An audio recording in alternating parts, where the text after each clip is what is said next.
كاع ما تدوخونا بديك الزواق والهضره وشد الميكرو وقلت كلام زوين، لا عندك 4 المليون كدوزك وعندك مصالحك.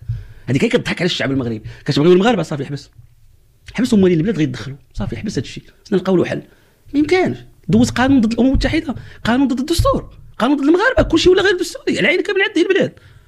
شنو انت ما عندك انت شنو مشكلتك؟ هذا كيقضي مصالح، هنا الاخر حل كاريان، الاخر عنده مصالح والناس قاضيه مصالحها في البرلمان، انت كاع معايق المغربي وجالسين كيزوقوا عليك.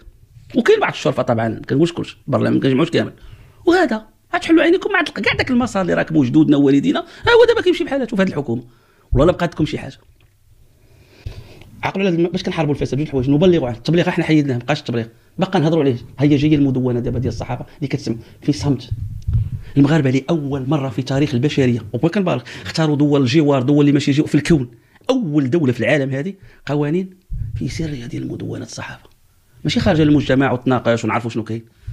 تصوروا مدونه فيها 3 القوانين 1000 ماده في سريه تامه، وكأن